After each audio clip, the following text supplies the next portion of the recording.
Hi, I'm Kevin Clarke, Senior Editor and Chief Correspondent here at America Magazine.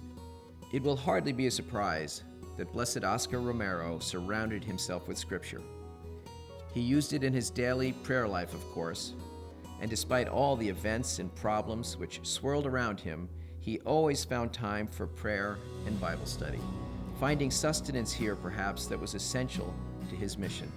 He also used Scripture to help him understand the social realities of the people of El Salvador and to add biblical insight into the wisdom he shared during homilies that were broadcast live over the diocesan radio station. They became the weekly radio event for the entire nation. Oscar Romero was a man of many contradictions, a man with a profound respect for authority who nonetheless became capable of challenging El Salvador's political leadership and a social system that produced affluence for a few and suffering for many, and to struggle against the strong resistance of his fellow bishops in El Salvador.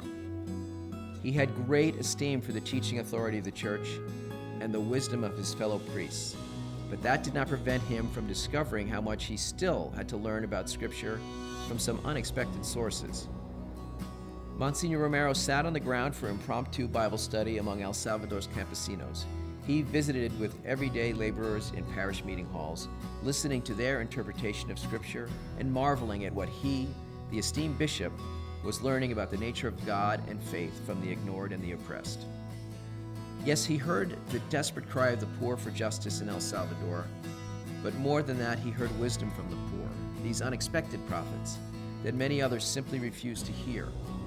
In January 2015, Oscar Romero's martyrdom was officially recognized by a panel of theologians at the Congregation for the Cause of Saints.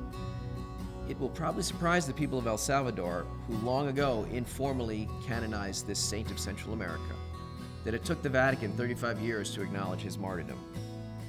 In his death, as he had been in life, Romero was swept up in larger political and ideological forces. In Rome, for decades his cause had been blocked and his martyrdom denied. Some argued that Romero had not been killed because of the faith. He was merely a victim of political assassination.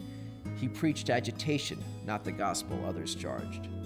They said his martyrdom would be an embarrassment to brother bishops in El Salvador and other hotspots in Central America who had been denouncing this pastor of the voiceless.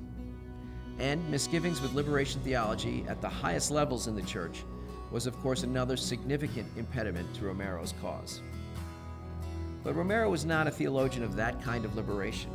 Romero was a theologian of the Beatitudes. His friend Roberto Cuellar said, "Give food to the hungry, give drink to the thirsty."